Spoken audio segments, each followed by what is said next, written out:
Bonsoir. Merci à vous d'être venus, si nombreux, à notre premier salon en présentiel depuis 2020. Ça nous fait énormément plaisir de nous retrouver tous ensemble. Merci à vous d'être là. Alors, cette troisième table ronde de la journée a pour sujet les études de master. Donc, nous allons engager une conversation avec nos invités. Le but de cette conversation sera de souligner les particularités du système français et j'espère qu'on arrivera à répondre à vos principales interrogations. Personnellement, je connais les questions que vous avez autour des masters. J'espère qu'on arrivera à diriger la conversation de façon à ce que vous ayez ces réponses.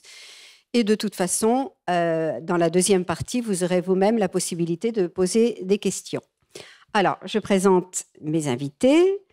Elisabeth Vercher, qui est enseignante et responsable des relations internationales à l'Université de Lyon 2.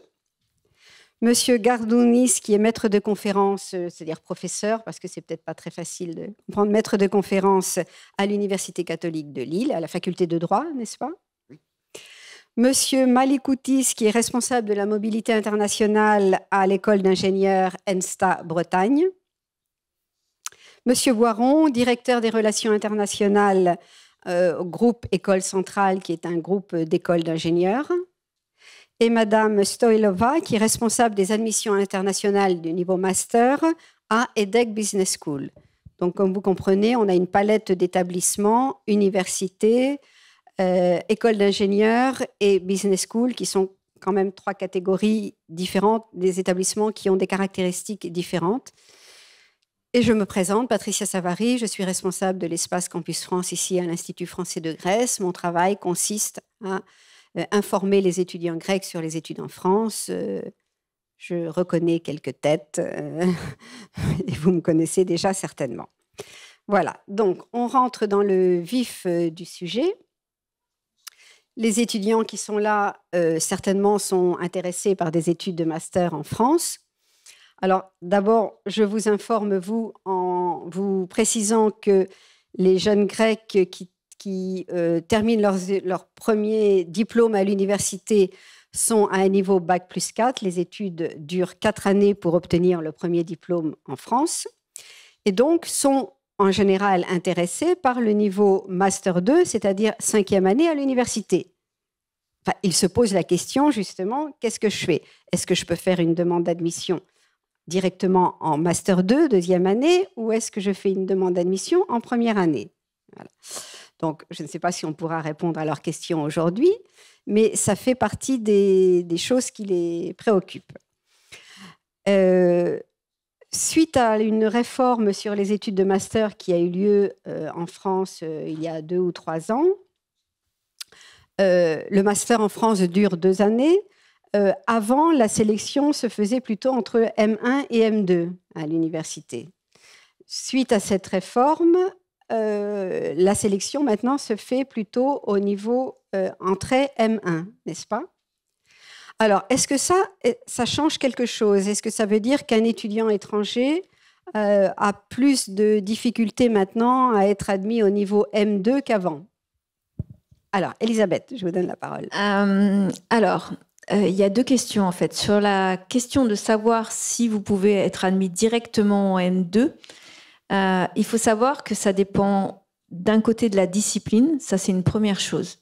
Parce qu'il y a certaines disciplines où c'est très difficile d'être admis directement en M2, alors qu'il y a d'autres disciplines, si je prends l'exemple de la discipline dans laquelle je suis, la communication, l'information, marketing, etc., il n'y a pas de problème pour reconnaître pour équivalence votre L4 comme un Master 1. Mais il y a d'autres disciplines où ça ne se fait pas, où la commission pédagogique part du principe que vous n'avez pas les bases et que donc du coup, vous devrez recommencer en Master 1.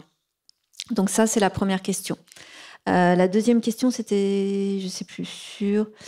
Ah oui, sur le fait que est-ce qu'il y a plus de difficultés actuellement à être admis en Master 2 directement? Pas plus qu'avant quelque part. C'est pas parce qu'on commence en Master 1 que forcément les étudiants qui feront pas Master 1 et 2 n'auront aucune chance d'être admis en Master 2. Ça dépend beaucoup de votre dossier et ça dépend surtout aussi des prérequis. Il faut que votre dossier corresponde vraiment aux prérequis qui sont demandés en termes de formation, mais aussi parfois en termes d'expérience. Parce que il faut savoir que pour certains Master 1 en France, il y a des stages qui se font. Et donc, du coup, il est sûr que le stage, c'est une expérience professionnelle. Et donc, du coup, ça fait partie aussi souvent des prérequis qu'on demande. Donc, je pense que j'ai répondu. Mais donc, il y a vraiment, c'est surtout la commission pédagogique qui statue, en fait, au regard de votre dossier.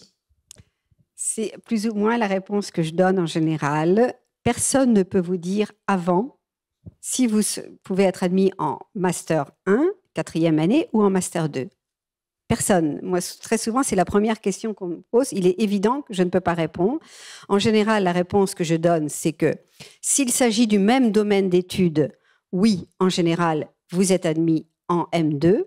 Alors, moi, avec l'expérience, bien sûr, je vois que, par exemple, dans les filières de droit, très souvent, c'est M2.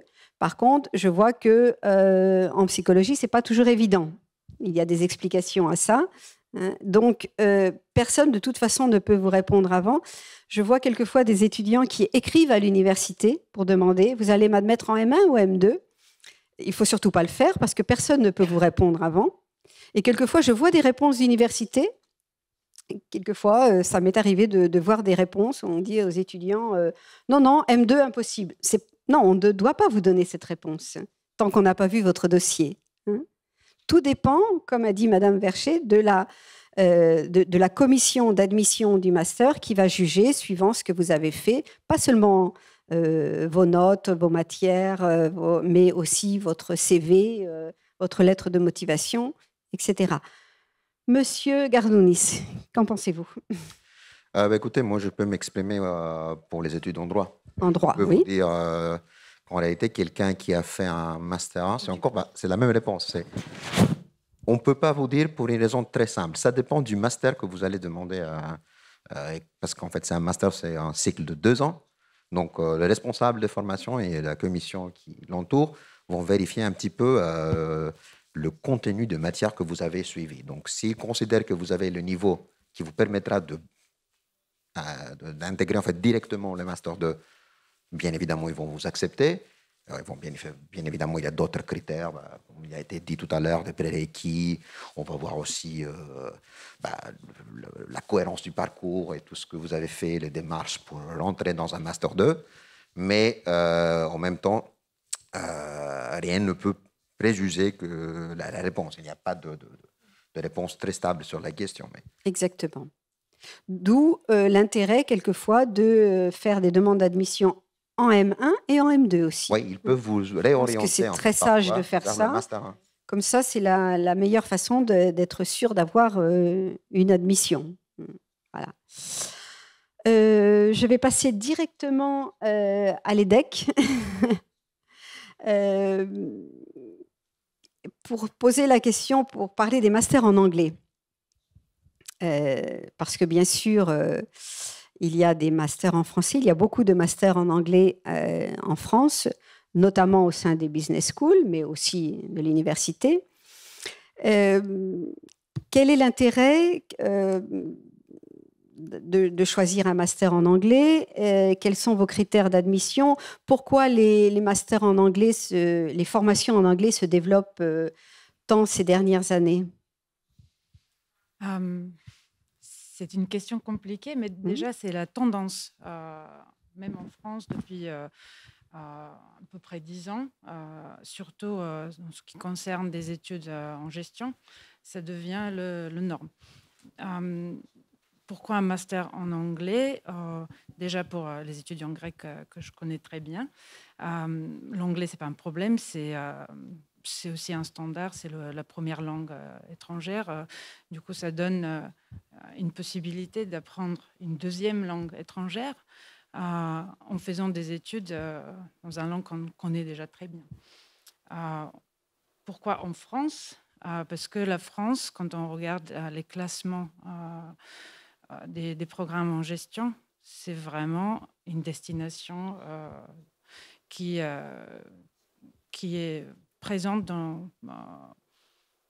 tous les classements que je peux imaginer, Financial Times, The Economist, etc. Du coup, c'est vraiment une marque de qualité. Et puis, ça répond de la question. Oui, bien sûr. Question plus générale, quels sont vos critères pour sélectionner, pour évaluer un candidat? Alors, puisque vous avez la parole, Liliana, pour EDHEC, quels sont les critères que vous prenez en compte? C'est exactement les mêmes. En fait, on regarde le parcours académique et l'expérience professionnelle. Et on a 2 programmes. Généralement, c'est un master grande école de 2 ans qui inclut aussi 1 an d'expérience professionnelle qui est intégré dans le programme. Et aussi, on a les masters spécialisés d'1 an. Du coup, le choix, ça dépend de profil de l'étudiant. Aussi, ça dépend de l'étudiant, parfois. Et c'est souvent le cas en Grèce. Les étudiants sont entre les deux. Ils ont besoin de développer un peu plus l'expérience professionnelle, même si au niveau académique, ils sont très, très avancés. Et pour nous, la sélection, ça se fait justement pour être sûr que les étudiants sont placés dans le programme qui correspond le mieux au profil, parce que c'est important pour nous que nos étudiants réussissent après avoir obtenu le diplôme.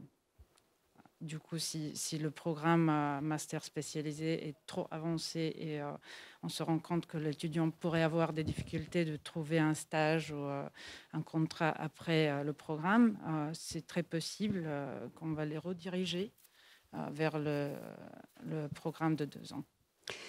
D'accord. Passons maintenant aux écoles d'ingénieurs. Monsieur Malikoutis, à l'ENSTA Bretagne, vous avez des masters en français, des masters en anglais aussi? Alors, on n'a pas de master complètement enseigné en anglais. La plupart de nos formations toutes nos formations sont essentiellement enseignées en français. Certains cours dans certaines matières et répartis sur l'ensemble de nos programmes sont enseignés en anglais. Même quand les cours sont donnés en français, les supports de cours, par contre, sont en anglais. Et la possibilité est laissée à tous nos étudiants internationaux de choisir la langue dans laquelle ils composeront leurs examens, l'anglais ou le français. Ce qui est valable également pour la rédaction du mémoire de fin d'études et la présentation de la soutenance de ce mémoire de fin d'études face au jury final à la fin de la formation. D'accord. Quels sont les critères que vous prenez en compte pour évaluer un candidat en général, candidat étranger, mais candidat en général? Parce que ici, je pose la question parce que souvent les étudiants pensent que ce sont les notes qui sont les plus importantes, les notes obtenues lors des études à l'université grecque. Est-ce que vous avez d'autres critères que vous prenez en compte? Oui, on a d'autres critères. Alors, effectivement, essentiellement, on va quand même se baser sur le niveau académique du candidat qui se présente. C'est-à-dire qu'on va vérifier à la fois on va déjà vérifier dans un premier temps que le niveau de diplôme obtenu précédemment correspond bien aux prérequis pour entrer en master, c'est-à-dire avoir au minimum un cursus en 3 ans après le bac, un bac plus 3, pour rentrer sur un diplôme de master en 2 ans, pour entrer en master 1. Ça, c'est le premier point de vérification. Deuxième point de vérification et deuxième point qui va être important dans l'appréciation d'un dossier, ça va être évidemment le domaine du diplôme qui est du diplôme de bac plus 3 qui a été obtenu avant de rentrer dans le parcours de master. C'est-à-dire que pour rentrer sur un parcours, je vais prendre un exemple que je connais bien puisque c'est une formation qu'on dispense, pour rentrer sur une formation en ingénierie automobile, pour apprendre à concevoir des véhicules terrestres, pour rentrer sur un master en 2 ans dans ce domaine-là, il va falloir avoir étudié au préalable 3 ans dans le domaine mécanique de manière générale, avoir obtenu tous les prérequis de base dans le domaine mécanique pour pouvoir évoluer vers une spécialité qui est elle-même dans le domaine mécanique. Et ce sera le même principe pour n'importe quel programme. Il faut avoir étudié dans un... Bien sûr, oui, les prérequis académiques, bien sûr. Exactement. En dehors des prérequis académiques? Alors, pour les prérequis académiques, on ne va pas se baser uniquement sur les notes, on va se baser aussi sur le niveau général de l'établissement d'origine duquel vous venez. Parce que les niveaux, dans tous les pays, le niveau des établissements est très disparate. Il peut changer, varier énormément d'un établissement à l'autre. Et un 17 de moyenne ou un 15 de moyenne dans un établissement ne vaudra pas un 15 de moyenne dans un autre établissement du même pays, en fonction du niveau de cet établissement, de son classement, etc. Donc on vérifie aussi ce point-là, qu'on met en corrélation avec les notes de l'étudiant dans son parcours et son classement. On prend aussi en compte son classement dans sa promo de départ. Ce sont ces 3 critères-là qui vont nous permettre de nous faire une idée essentiellement sur son profil académique. Ensuite, effectivement, on va prendre d'autres critères en compte, notamment évidemment la maîtrise du français et de l'anglais, puisque je vous ai dit tout à l'heure que la plupart de nos cours sont enseignés en français, mais que certains sont enseignés en anglais. Donc, il faut un niveau minimum B1 dans les 2 langues pour pouvoir intégrer nos programmes. Et le dernier point qu'on va vérifier, enfin, l'avant-dernier point qu'on va vérifier, c'est la cohérence du projet académique de l'étudiant avec à la fois son parcours antérieur et son projet professionnel, surtout son projet professionnel. C'est-à-dire que le choix des études doit se faire en fonction du projet professionnel qu'on a, de la profession que l'on souhaite exercer, et non pas l'inverse. On ne choisit pas des études par affinité pour un domaine d'études en se disant je verrai bien qu'est-ce que je vais pouvoir en tirer professionnellement par la suite. C'est pas la bonne stratégie pour s'insérer efficacement sur le marché du travail. Donc il faut réfléchir votre projet à l'inverse. Projet professionnel, quelle formation me permettra d'atteindre ce projet professionnel? Et le dernier critère qu'on va prendre en compte, c'est l'existence d'une forme d'expérience professionnelle dans votre parcours. C'est-à-dire qu'on est bien conscient que à votre âge, avec le parcours scolaire, vous n'avez pas forcément tous eu la possibilité d'avoir une expérience professionnelle forcément très étendue, mais il est important que vous en ayez tout de même eu une, au moins, au travers d'un stage. Vous n'ayez pas qu'une expérience académique, mais aussi une connaissance ou une expérience dans le domaine professionnel. C'est important aussi pour nous, parce que la formation d'ingénieur est une formation professionnalisante qui vous amène à aller directement sur le marché du travail, même si elle ouvre des possibilités pour continuer vers des PhD, des doctorats ou de la recherche, mais elle a quand même vocation à vous rendre directement opérationnel si vous souhaitez travailler tout de suite. Très bien. Donc la cohérence, c'est ce que je souligne toujours, notamment dans vos lettres de motivation. Montrez cette cohérence, montrez cette continuité dans votre parcours. Ça, c'est très important. Qu'est-ce que vous avez fait avant qui prouve votre intérêt pour la spécialisation du master? Et quel est votre projet professionnel très précis pour lequel ce master va vous aider justement à le réaliser? C'est très important, je ne dirais pas autant que les notes, mais peut-être. Monsieur Boiron des écoles centrales, donc école d'ingénieurs aussi. Vous, quels sont les critères que vous prenez en compte pour admettre un étudiant en master au sein des écoles centrales? Bien, c'est à peu près les mêmes que ce qui a été décrit là, c'est-à-dire d'abord essentiellement des critères académiques. On va regarder déjà l'adéquation qu'il y a entre la formation qui a été suivie par l'étudiant et la formation qui vise chez nous. Et puis après, comme disait mon collègue, à la fois le classement de l'étudiant dans sa propre promotion et évidemment les notes qu'il a dans les matières, on va dire, les plus importantes pour la formation qu'il vise. Ensuite, également, c'est très très important et c'est évalué en général lors d'une interview avec l'étudiant, maintenant par visio, puisque c'est communément admis partout. On va regarder l'adéquation justement du projet professionnel de l'étudiant avec la formation qu'il a retenue chez nous. Ça, c'est extrêmement important parce qu'effectivement, il ne faut pas qu'il y ait mal donne entre le programme en fait, qui va être proposé à l'étudiant et ses aspirations pour son futur professionnel. Donc, on est très vigilant sur ça.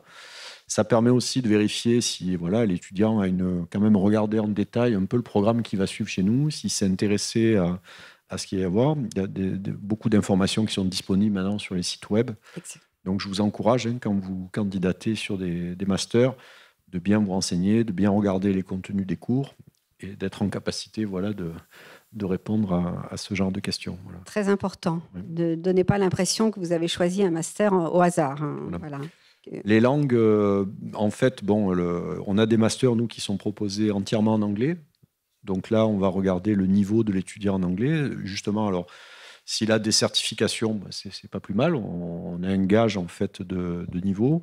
Mais sinon, on vérifie ça lors de l'interview de l'étudiant, donc sa capacité à suivre ses cours en anglais ou en français s'il a choisi des formations qui sont en français, quoi. Voilà.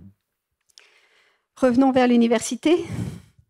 Madame Vercher. Alors, nous, c'est les sciences humaines et sociales. Et donc, du coup, il est vrai qu'on attache aussi pas mal d'importance à la singularité. C'est-à-dire que si vous pouvez mettre en avant, par exemple, des compétences ou des expériences ou des investissements que vous avez dans votre parcours. Alors, les langues sont très importantes. L'autre chose aussi, c'est par exemple si vous avez fait une partie de vos études en mobilité à l'étranger. Si vous avez fait un semestre ou une année à l'étranger. Les langues sont très importantes. Ne pas oublier, souvent, vous ne pensez pas à la langue grecque, mais la langue grecque est aussi importante que les autres. Donc, c'est une langue en plus.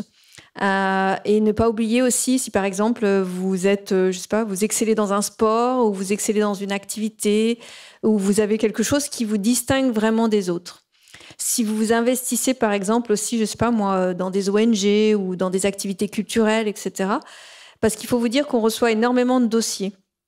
Si je prends le cas du master dont je suis responsable d'un master en communication des organisations de la première année. On reçoit à peu près 1000 dossiers pour 90 places sur 3 parcours. Vous allez les décourager. Non, pas du tout. Mais alors, pas du tout. Parce que du coup, c'est là où on voit vraiment l'importance de savoir se mettre en avant et de savoir aussi donner des éléments qui vont permettre de vous distinguer par rapport aux autres candidats. Et des éléments que vous ne pensez pas toujours à valoriser parce que pour vous, ils vont de soi. Donc, je pense qu'il faut aussi discuter avec des gens autour de vous et vous dire mais quels sont les éléments, les traits distinctifs de ma personnalité qui font que je vais être différente sur un dossier de candidature par rapport aux autres. Quelque chose aussi d'extrêmement important de plus en plus, notamment avec la plateforme qui va devenir nationale, c'est le fait que quand vous candidatez à une université, comme le soulignait mon collègue pour l'école d'ingénieurs, montrez que vous avez regardé avant le programme des cours, que vous savez quelles sont les spécialités et ne pas candidater uniquement pour un master en communication des organisations, mais regarder les parcours et se renseigner sur les spécificités de ces parcours et sur les débouchés de ces parcours. C'est aussi pour vous démontrer qu'il y a une vraie adéquation entre votre projet professionnel et la formation que vous visez. Donc ça, c'est très important et mettre de plus en plus des éléments qui permettent de voir qu'il y a une vraie motivation et que vous candidatez à, je ne sais pas combien, c'est pas le cas, vous candidatez pas à plein de masters sans savoir exactement où vous allez. Qu'il y a une vraie détermination et que vous avez réfléchi aussi bien en amont que pour la suite.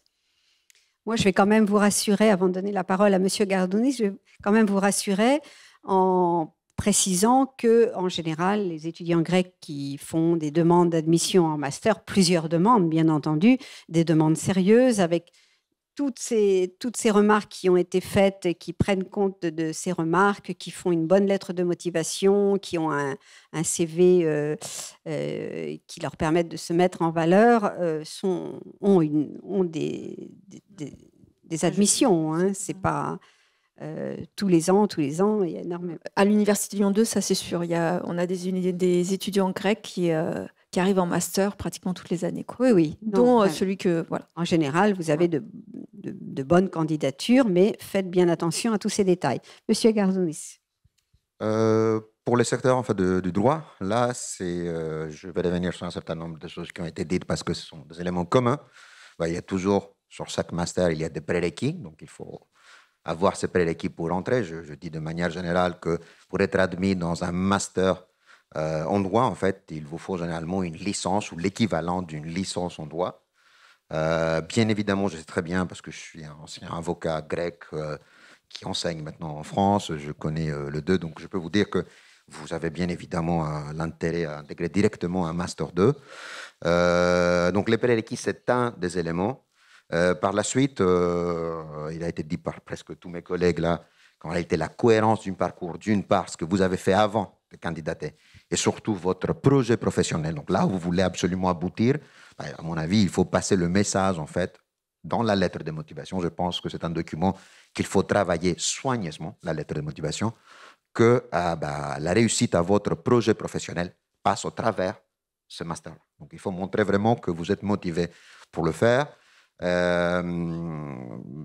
déjà, en droit, il y a la particularité que c'est une science qui a, de manière générale, une étendue qui est relativement limitée dans le sens où le droit, c'est propre en fait, dans chaque pays. Donc, dès qu'on traverse les frontières, le responsable de chaque formation se pose naturellement la question, est-ce qu'il connaît le droit français pour arriver en fait en master directement, en master 2, dans l'hypothèse des étudiants grecs, et intégrer en fait justement ce master et suivre les cours sans difficulté. Donc la lettre de motivation, je vous ai dit que c'est un document important pour vous, c'est parce que ça vous permet vraiment de montrer, par exemple, les similitudes qui existent entre le droit français et le droit grec, le mettre en valeur pour expliquer votre démarche, votre projet professionnel, surtout dans un certain nombre de secteurs où le droit grec, c'est vraiment d'inspiration française.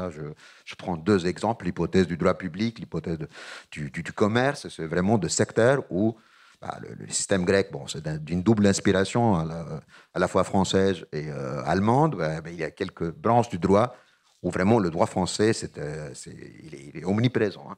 Donc, sur cette partie-là, je pense que c'est très important que le candidat, mis à part la cohérence du parcours, donc ce qu'il a fait avant, et ce qu'il envisage de faire par la suite, qu'il montre en fait que voilà, une raison de plus en fait de rejoindre un master en France que de le faire en Grèce par exemple, pour telle ou telle raison. Et je reviens également sur ce qui a été dit par mes collègues là, sur les démarches que vous avez entreprises pour rentrer dans ce master. Justement, la même interrogation du responsable de formation. Oui, il est un très bon élève, il a de très bonnes notes, très bon étudiant, mais est-ce qu'il connaît le droit français? Donc, il y a de formations parfois, de formations qui sont en lien avec la terminologie juridique ou même de formations courtes en fait, sur un droit étranger qui vous permettent effectivement de montrer que vous êtes déterminé à rentrer dans un master. Toutes ces démarches, à mon avis, sont assez importantes à l'entreprendre. Ça montre la motivation, en fait, voilà. Que c'est une vraie motivation de la part de l'étudiant. On revient toujours au mot clé, motivation. Oui. Et donc oui, effectivement, la lettre de motivation dont on parlait, c'est vraiment une lettre très importante.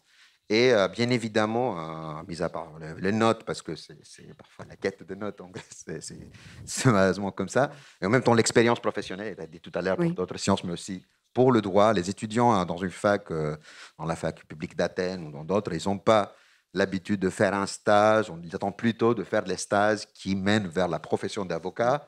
Pourtant, pour un master, c'est un élément important. Ça montre une curiosité pour découvrir la réalité d'un avocat en fait dans la vie quotidienne, et c'est un atout en fait incontournable. D'autant plus que nous on propose aussi de formation en alternance. Donc, alors justement, c'est parfait. Je voulais aborder ce sujet. Donc en France, il y a la possibilité de faire des études en apprentissage ou en alternance. J'explique parce que ici en Grèce c'est pas très connu. C'est-à-dire vous avez la possibilité de faire des études et de travailler en même temps, pour le dire simplement. Et vous êtes payé, vous êtes rémunéré. Et vous avez donc, c'est l'alternance, vous avez des périodes où vous êtes à l'université et des périodes où vous êtes au sein d'une entreprise. N'est-ce pas? Je le dis de manière très schématique. Alors justement, c'est la question que je voulais aborder et poser la question aux différents représentants s'ils ont des formations en alternance au sein de leur établissement. Alors, Monsieur Gardounis, reprenez la parole. D'accord, bon, oui. Juste pour compléter, parce qu'on a abordé la question de l'alternance sous la langue en fait, des critères d'admission au master.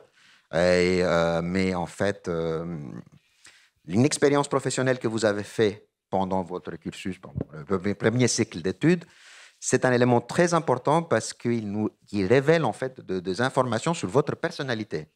Un étudiant, par exemple, qui est en mesure de travailler et en même temps de faire des études, pour moi, il me passe un message qu'il peut suivre le rythme de l'alternance.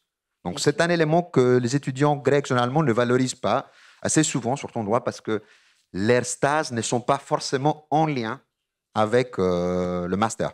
Pourtant, à mon avis, c'est quelque chose qu'il faut mettre quelque part dans votre CV, parce que ça montre que vous êtes la capacité d'assumer une charge de travail. De concilier tout ça. Et c'est très important. Peut-être, assez souvent, on n'y pense pas, mais surtout si on get in touch, en fait, pour un master en alternance. Oui. Là, ça parle très important. Aux responsables de formation. Elisabeth, à Lyon 2, il y a des formations en alternance, notamment en communication. Alors, ça commence de plus en plus à se mettre en place. En communication, on peut les faire, oui. pas sur tous les parcours. Dans certaines disciplines, ça peut se faire aussi, mais dans toutes les disciplines. Donc, ça dépend lesquelles. Et quand vous candidatez, avant de candidater, vous pouvez demander aux responsables de master, vous trouvez les noms sur le site en fonction de la discipline. De toute façon, chaque master a un responsable et il suffit de lui écrire et de lui demander s'il y a une possibilité en alternance ou pas. Alors, ce n'est pas tous les masters. Quand il y a un master en alternance, comment ça se passe? C'est à l'étudiant de trouver son entreprise ou... Chez nous, oui. En fait, l'étudiant doit arriver en disant, voilà, cette entreprise me propose de me prendre en contrat d'alternance. Est-ce que vous êtes OK? Parce que c'est tout un aménagement, en fait, l'alternance. C'est tout un suivi, un aménagement. Il y a une articulation entre l'entreprise, entre le tuteur pédagogique au sein de l'université et donc du coup, et l'étudiant aussi. Ça veut dire un aménagement des horaires, un suivi particulier, des fois des matières qui sont obtenues en VAE, en validation des acquis, parce qu'elles sont aussi enseignées, mais bon, comme l'étudiant a besoin de plus de temps, etc. Donc c'est vraiment tout un système et qui diffère d'un diplôme à l'autre. Ce qui veut dire que ce qui est valable pour un diplôme ne sera pas forcément valable en termes d'aménagement ou de reconnaissance dans un autre diplôme.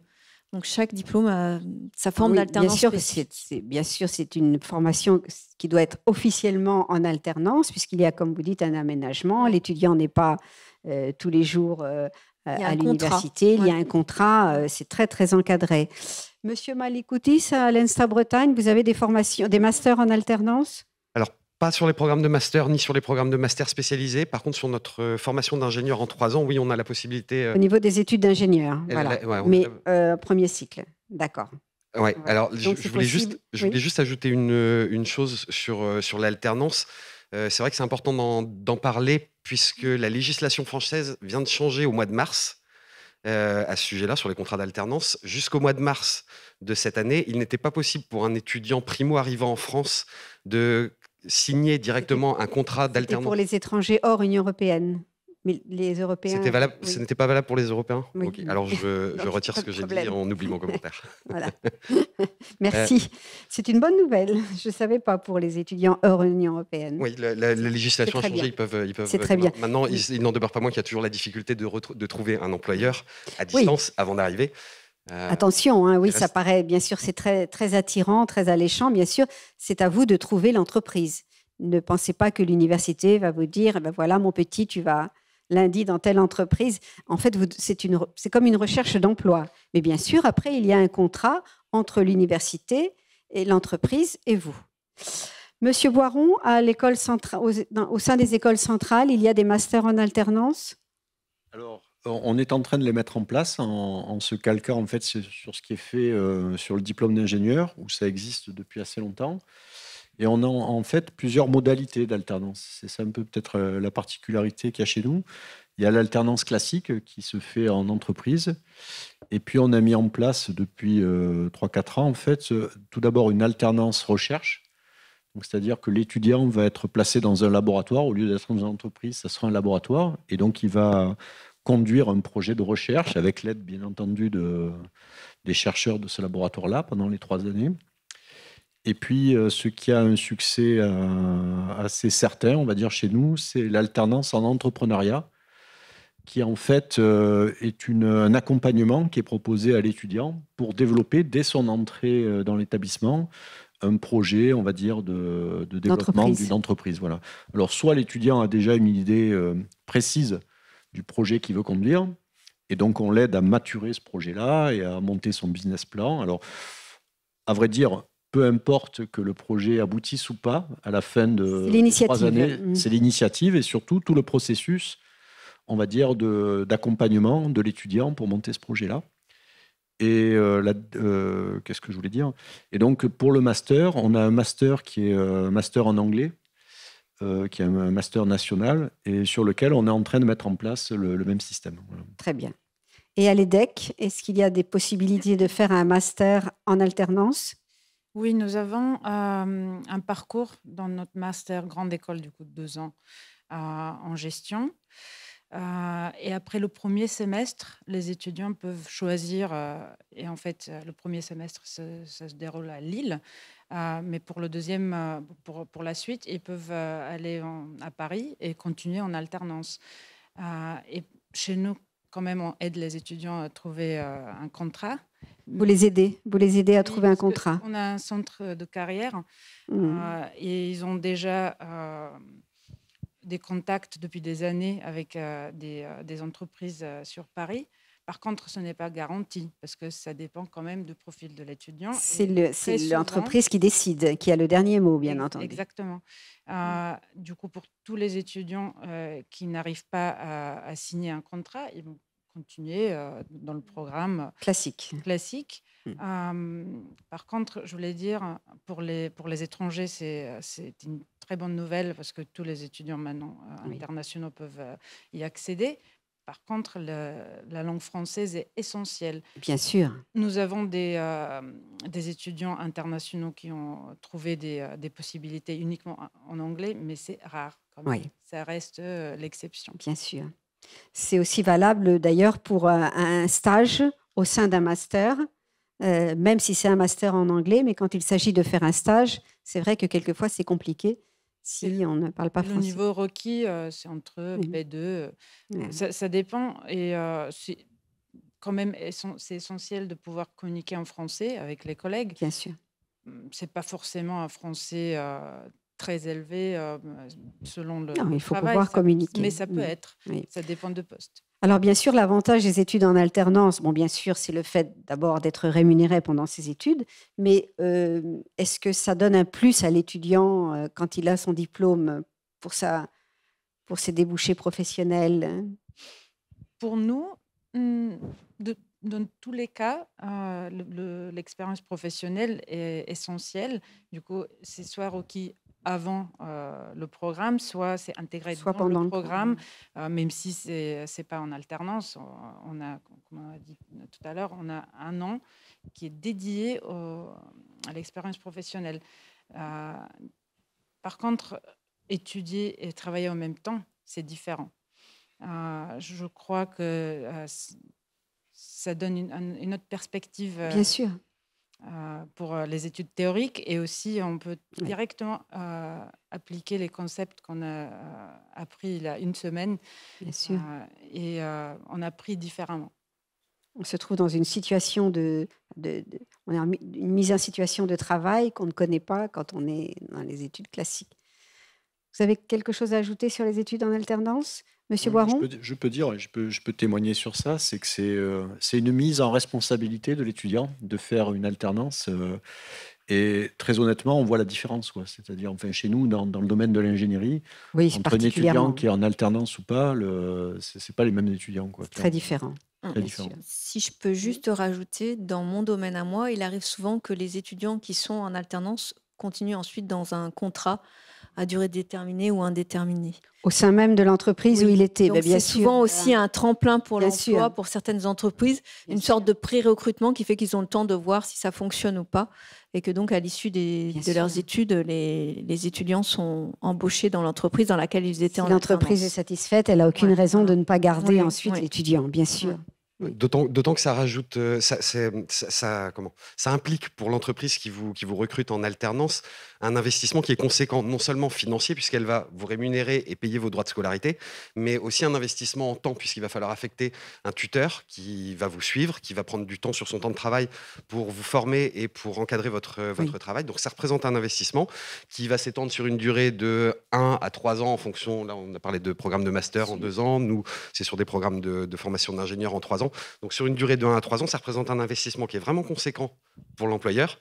Et son retour sur investissement n'interviendra qu'à partir du moment où vous aurez terminé vos études et vous pourrez vous consacrer à plein temps à votre emploi s'il vous recrute. Donc souvent, c'est effectivement une voie d'insertion professionnelle douce, alternance, qui va faire office en fait de période d'essai. Et en fait, vous allez gagner du temps dans votre parcours, puisque généralement, pour trouver un emploi sur le marché du travail, le diplôme va être important, mais l'expérience professionnelle aussi. Et sur un parcours classique en formation initiale, donc en formation normale, j'allais dire, hors alternance, vous allez d'abord acquérir votre expérience académique sur la durée de vos études, et ensuite vous allez rajouter du temps pour faire vos premières expériences professionnelles qui vont enrichir votre CV. Là, vous allez faire les deux dans le même temps. C'est-à-dire que sur les 2 ans d'alternance, vous allez à la fois gagner en compétences, en connaissances académiques, mais aussi professionnelles et en expérience professionnelle, puisque c'est une vraie expérience professionnelle. Vous avez un statut non plus d'étudiant, mais d'étudiant salarié, et vous pouvez indiquer sur votre CV cette expérience professionnelle comme étant une expérience salariée, non plus un stage. Et ça fait toute la différence auprès d'un employeur. Voilà. Merci. Compléter quelque chose juste pour les études en droit, parce qu'il y a quand même Bien sûr. une particularité dans les études en droit, c'est effectivement c'est les rythmes de travail, parce que le master en fait en droit, ça représente une spécialisation dans un secteur. Donc effectivement, les rythmes ne sont pas les mêmes entre le M1 et le M2. Généralement, l'étudiant en M2, il a un rythme qui fait qu'il est 3 semaines en entreprise et il revient toute une semaine en fait chez nous pour faire de cours. Donc, c'est différent en master où, dans la même semaine, il est 3 jours en fait en entreprise, 2 jours à l'université. Mais puisqu'il a été déjà dit que c'est à vous de trouver en fait le contrat de professionnalisation, d'apprentissage, parce qu'en réalité, il y a deux types différents d'alternance. C'est important en même temps d'avoir l'idée que les entreprises ont des avantages à recruter un salarié en alternance. Donc, il ne faut pas qu'on passe le message que c'est très difficile. Parce que tout simplement, il y a des avantages d'ordre social, d'ordre fiscal, etc. pour les entreprises. On va passer maintenant aux questions. Si vous avez quelques questions adressées à nos invités, alors vous allez demander un micro parce que la discussion est enregistrée, donc il faut forcément parler avec le micro. Donc, voilà, vous levez la main pour qu'on vous donne le micro. N'hésitez pas, vous pouvez poser votre question en français, en grec, comme vous voulez. Donc, si c'est en grec, vous mettez vos écouteurs. Pas de questions? Ah, je vois une main. Il faudrait que Nicolas vienne.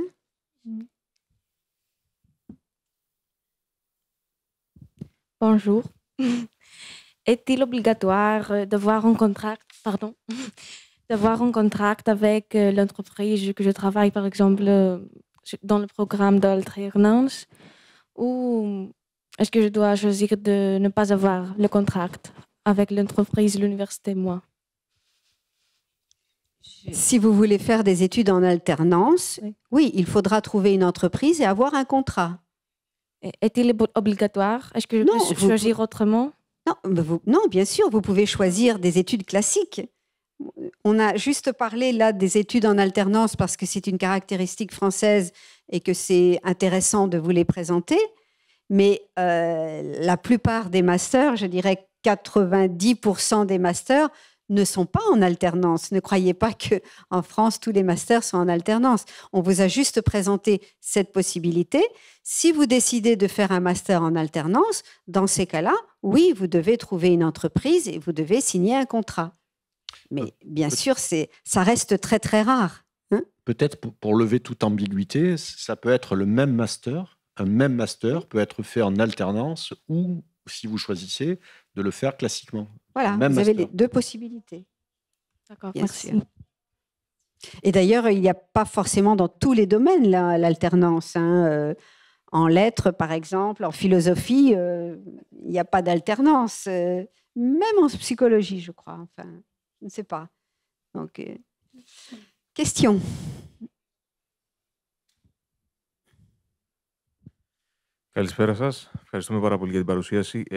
Bonsoir, merci pour cette présentation. Une question, est-il possible dans la filière ingénieur d'avoir une alternance en matière de thématologie? Par exemple, un ingénieur a fait des études d'ingénieur mécanicien et ensuite il souhaite changer de filière, aller devenir ingénieur électricien. Est-ce que c'est possible en France? Vous avez compris la question? Je n'ai pas la traduction. Vous n'avez pas la traduction? Oui. Il faut appuyer sur le bouton. Alors, en fait, la question, c'est est-ce qu'on peut changer de spécialisation au cours des études d'ingénieur? Alors, moi, je peux répondre pour mon école. Alors, mon école, il se trouve, est une école qui n'est pas spécialisée. Donc, les études d'ingénieur en France se font sur 3 ans, habituellement. Les 2 premières années ne sont pas des années de spécialisation. Donc, il y a tout un tas de cours dans un grand nombre de domaines. Et la spécialisation arrive juste à la fin, la dernière année, pendant 6 mois. Donc, en fait, ça veut dire globalement que vous avez les 2 premières années pour choisir finalement quelle est la coloration. On préfère parler de coloration, nous, que spécialisation, que vous pouvez obtenir à la fin, quoi. Donc, c'est tout à fait possible. Oui, c'est une grande différence avec la Grèce. Avec la Grèce, dans les écoles d'ingénieurs, dès la première année, on fait des études, par exemple, d'ingénieur chimiste ou d'ingénieur civil. En France, c'est totalement différent. La spécialisation arrive tout à la fin. Il y a les 2 systèmes, hein, toutefois. C'est-à-dire qu'il y a des écoles d'ingénieurs qui sont spécialisées, comme vous avez donc ici en Grèce, et il y a d'autres écoles qui proposent en fait une formation pluridisciplinaire avec une simple spécialisation tout à la fin du cursus. Mais de manière générale, les 2 premières années qui peuvent être prépa ou ne sont pas spécialisées. Complètement. Voilà. Et pas uniquement les 2 premières années de classe préparatoire, mais comme disait mon collègue, la première année de la formation d'ingénieur elle-même. C'est-à-dire la 3e année, en fait. La 3e année reste aussi généraliste pour beaucoup d'écoles. Alors, certaines écoles, effectivement, sont spécialisées dès le départ, mais l'école que je représente est dans le même cas que Centrale. La première des 3 années de formation d'ingénieur c'est du tronc commun. Et effectivement, on arrive sur les enseignements de spécialité qu'en cours de 2e année et en 3e année chez nous. Donc oui, l'orientation, c'est pas forcément qu'on peut se réorienter en cours de formation, c'est qu'on s'oriente en cours de formation et qu'on choisit son parcours de spécialisation. Au fur et à mesure des études, on choisit son domaine de spécialisation. Je ne sais pas comment c'est à Centrale, à l'ENSTA Bretagne, on propose des modules de découverte des différentes spécialités proposées à l'école pendant la première et la 2e année qui vous permettent d'affiner votre choix avant le moment où on vous demande de donner fermement votre réponse. Voilà. Vous n'êtes pas obligé, avant même de commencer vos études, d'avoir décidé d'être ingénieur chimiste ou d'ingénieur civil. Voilà, merci. Question? Une question. En Grèce, il y a des écoles ou des facultés de niveau technique, TI, ou de niveau universitaire dans le même domaine. Si quelqu'un fait des études d'infirmier et décide de faire un master en France, si le niveau est institut technologique grec, comme on les appelle, est-ce qu'il sera accepté en France? D'abord, même maintenant en Grèce, c'est ATI, c'est-à-dire que maintenant, il n'y a plus vraiment de différence en Grèce. Donc, cette différence n'existe pas du tout pour la France. En ce qui concerne, là, vous avez parlé des études d'infirmière, il n'y a pas de master pour les études. Enfin, c'est le diplôme d'infirmier et ensuite les gens travaillent. Il y a quelques petites spécialisations, mais c'est le diplôme d'infirmier. Mais de manière générale, pour répondre à la question, non, la France ne fait pas de distinction si c'est TI ou AI. Par contre, bien sûr, l'université française elle va regarder le contenu de vos études. Si c'était plus professionnel, si c'est plus recherche, si c'est la nature des cours. Mais il n'y a pas d'a priori en ce qui concerne cette catégorie d'établissement. Tout comme il y a des étudiants grecs qui font des études dans des collèges, ils ont tout à fait la possibilité ensuite de faire un master en France. La France n'a aucun a priori sur les catégories d'établissements. Ils vont regarder le contenu de vos études. C'est tout. Voilà. Autre question? Une autre question. Vous avez dit qu'en France, si quelqu'un fait des études d'infirmier, ne peut faire ensuite de master. Oui, Je comprends le français. Non, mais on doit parler français. En ce qui concerne les diplômes nationaux de santé, comme infirmière ou... c'est le diplôme national et ensuite, en général, les gens rentrent dans la vie professionnelle. Après, il peut y avoir une spécialisation infirmier, anesthésiste, mais il est très rare de faire un master après des études d'infirmier. Merci. Autre question? Maintenant. Μπορώ να έχω σπουδάσει. Si j'ai une licence d'ingénieur civil, et est-ce que je peux m'inscrire dans un master en France en architecture? d'ingénieur civil et de faire un master en architecture. Qui veut répondre? Je veux bien prendre la parole. Le diplôme d'architecte en France, Oui, c'est un diplôme spécial. bien particulier. Ce sont des écoles d'architecture, ce sont ni les écoles d'ingénieurs qui les délivrent, ni les universités, ni... Enfin voilà, ce sont des écoles d'architecture spécialisées. Les études se font en 5 ans pour arriver au diplôme d'architecte. Donc, c'est une voie là dans laquelle on s'insère dès le départ, dès la sortie du bac. On a cet objectif de devenir architecte et on s'engage directement dans un cursus en 5 ans dans une école qui n'est spécialisée que dans ce domaine pour arriver à cet objectif. Donc la question de la transversalité entre le génie civil et la formation d'architecte, il faudrait la poser directement à une école d'architecture. Cela dit, il y a des diplômes, des points DSA, des diplômes de spécialisation en architecture qui débordent largement de la purement architecture, qui acceptent des étudiants d'autres spécialisations. C'est ça, il y a des points communs dans bien sûr. Dans la formation de base reçue en génie civil et en architecture, notamment sur le calcul de structure. C'est pas très loin. Voilà. Il y a des bases communes qui permettent... Bien sûr. Qui peuvent Donc permettre... oui, c'est possible de faire une spécialisation au sein d'une école d'architecture après un diplôme d'ingénieur civil. Là encore, c'est toujours ce que vous avez dit, tout dépend du contenu de vos études, de la cohérence de votre parcours, etc. Oui, je peux témoigner de ça, en fait, parce qu'en France, on a une conception de l'architecture qui, justement, passe par les écoles d'architecture, ne dépendent pas du ministère de l'Enseignement supérieur, mais du ministère des Beaux-Arts. Et par contre, à l'étranger, quasiment partout, les facultés d'architecture sont au sein des départements d'ingénierie. Oui, comme en Grèce. Donc, en Grèce, c'est une faculté d'ingénierie. Et du coup, il y a des passerelles. C'est-à-dire, par exemple, pour ne citer que Centrale Nantes, en fait, a des doubles diplômes avec des facultés d'architecture à l'étranger. Et donc, accepte à Centrale Nantes des étudiants qui suivent de l'architecture à l'étranger. Et il y a des passerelles avec l'école d'architecture qui est à Nantes. Il faut savoir que tout est ouvert en France. Il y a énormément de passerelles, énormément de possibilités de se spécialiser, de prendre une autre spécialisation. Tout dépend, bien sûr, de la façon dont vous allez vous présenter. Vous allez convaincre les responsables du master, convaincre que vous êtes l'étudiant idéal pour cette formation. Vous n'avez pas étudié de l'architecture, vous êtes ingénieur civil, mais si vous avez les arguments pour les convaincre, oui, ils vous prendront, bien sûr. Il ne faut pas être frileux, quoi, en fait. Il ne faut pas être frileux. Voilà, c'est ça, il faut tenter. Et les arguments qui peuvent permettre de convaincre, justement, de vous laisser faire ce choix de la transversalité, de passer d'une formation à une autre. En tout cas, celle qu'on a évoquée, c'est bien chercher dans votre formation, dans la formation que vous avez reçue, quels sont les enseignements qui correspondent à des enseignements qui auraient eu lieu dans les premières années de la formation que vous allez viser. Voilà, l'avantage en France, c'est que quand même, tout est ouvert.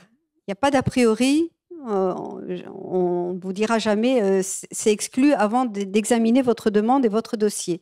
Moi, je vois, parce que je suis quand même les étudiants grecs depuis très longtemps, j'ai vu des tas de choses très, très surprenantes. Très, très surprenantes. Les masters en psychologie qui sont extrêmement fermés. Mais moi, j'ai vu des étudiants de langue et littérature française admis en master de psychologie. C'est quelque chose d'incroyable. Il y avait quelque chose dans leur dossier qui a convaincu la commission. J'en vois tous les ans. Et donc, ça, c'est vraiment dû justement à votre CV, à ce que vous avez fait. À comment vous allez convaincre les responsables de formation que finalement, ils auront raison s'ils vous prennent au sein de cette formation. Une autre question ?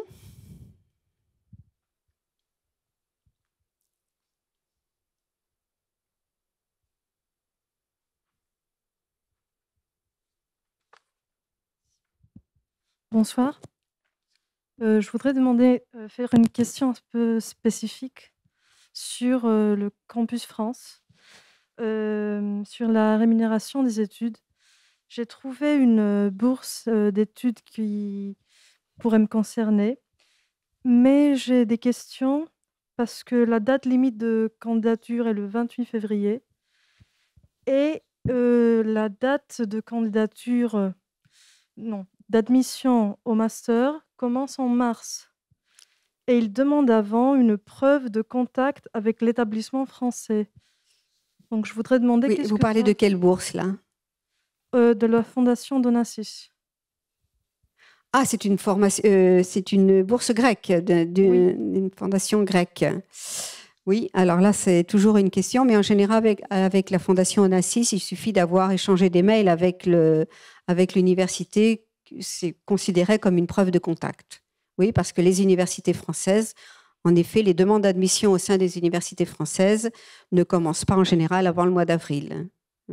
Et vous n'aurez pas la réponse en général avant le mois de juin. Donc, vous me conseillez d'envoyer... Et il y a un contact avec le responsable du master. Je sais qu'avec la Fondation Onassis, en général, ils acceptent ça. D'accord, Voilà. Merci beaucoup. Encore peut-être une ou deux questions si...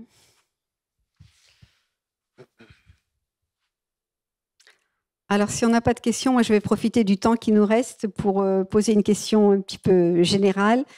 Avez-vous eu des Grecs au sein de vos établissements? Et quelles impressions ils ont laissées, quelle réputation ils ont? C'est intéressant, c'est un peu... Alors, qui se souvient avoir eu des Grecs au sein de son établissement? Alors, moi, j'en ai eu beaucoup au sein du labo, c'est-à-dire dans mon laboratoire, des étudiants. Au niveau doctorat? Pas forcément au niveau master thesis, c'est-à-dire on offre la possibilité aux étudiants grecs de faire leur stage de master dans des laboratoires étrangers quand on a des partenariats avec certaines universités. Donc les étudiants viennent 6 mois chez nous dans des laboratoires. Ils sont payés puisque chez nous c'est obligatoire de payer les étudiants. Alors quand je dis payer, on appelle ça une gratification en France. Donc c'est pas un vrai salaire, mais disons que c'est une aide assez conséquente pour aider l'étudiant. L'avantage aussi, c'est qu'il n'y a pas le problème de langue, parce que dans les laboratoires, ce n'est pas un souci de parler en anglais avec son superviseur. Et donc, je ne sais pas, sur les 10 dernières années, j'ai dû avoir 2-3 étudiants grecs. Quelle impression ont-ils? Et ça s'est toujours très, très, très bien passé, parce que c'est des gens charmants, je dois dire, qui se sont toujours très, très bien intégrés au sein de l'établissement. Voilà. Parfait. Elisabeth? Alors, nous, on a quand même pas mal d'étudiants grecs donc, qui viennent chaque année. Donc, personnellement, moi, j'en ai eu dans le master dont je suis la co-responsable. Et il y en a même avec qui j'ai encore des relations, parce que c'est très bien passé. Et ils ont laissé un très bon souvenir, ce qui fait que dans notre master, les étudiants grecs sont même plus que bienvenus. On est vraiment heureux d'en avoir. Et donc, si vous voulez faire de la communication, n'hésitez pas à candidater chez nous. Il n'y a aucun souci. Vous êtes vraiment les bienvenus. Parce qu'en principe, les étudiants grecs ont plutôt la réputation d'être travailleurs, sérieux et motivés. Oui. Et voilà. Donc, ça fait plaisir d'entendre ça.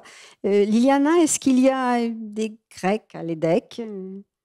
Beaucoup, surtout en finance. En finance, oui. On remarque que les profils en finance sont très, très avancés et ils viennent chez nous parce que on a des universités partenaires, mais aussi on se retrouve. Et depuis cette année, on a aussi un double diplôme avec l'université d'Athènes en finance. Je ne sais pas comment dire en français, mais c'est Shipping, Finance and Shipping. Ah oui. Du coup, on connaît les profils et on connaît aussi les étudiants personnellement. On développe des relations parce que chez nous, en fait, l'admission, ça se déroule pendant toute l'année et on est en contact avec eux. Et de plus en plus en gestion. En gestion. Et c'est exactement... ils sont très motivés avec un respect incroyable pour l'éducation, pour apprendre, pour continuer à apprendre... même après le master, et on est en contact toujours avec eux par notre centre carrière, mais aussi avec l'équipe des admissions. Félicitations donc. Et d'ailleurs, c'est vrai que je remarque que très souvent, les étudiants grecs qui partent pour le master sont sollicités par les professeurs pour faire un doctorat. Très fréquent. Qui ne partent pas forcément avec l'idée de faire un doctorat, mais ce sont les professeurs eux-mêmes qui leur proposent. Donc, ça veut dire, bien sûr, qu'ils donnent une bonne impression. Emmanuel, vous? Nous aussi, on en a eu plusieurs. Et c'est surtout, en fait, en alternance qu'on les a eu. En alternance. Surtout dans le droit des affaires. Oui. On en a eu plusieurs. qui n'ont pas eu de difficultés pour trouver un poste. Et en plus, cela nous a amené, en tant que faculté de droit de l'Université catholique de Lille, je m'explique juste pour la faculté de droit, d'envisager et de lancer déjà des programmes également avec un partenaire que nous avons maintenant en Grèce, qui est nommé Bibliothèque. Et comme ça, on développe aussi de formation en fait, à Athènes. Donc c'est quelque chose qui va être lancé dans le mois qui suit. Très bien. Donc, vous voyez, si vous décidez de partir en France, vous savez déjà que les étudiants grecs laissent une très bonne impression. De toute façon, moi, je le sais depuis des années qu'en général, tous les représentants d'établissements français me disent qu'ils sont toujours très satisfaits des étudiants grecs. Sachez-le. Voilà. Je vous remercie beaucoup. Je remercie les invités. Je vous remercie d'avoir suivi cette table ronde. Vous avez encore un peu de temps pour aller discuter avec les représentants d'établissements. C'est l'occasion aujourd'hui, ils sont là, donc allez leur poser des questions. Et je vous souhaite bien sûr bonne chance dans votre poursuite d'études. Merci.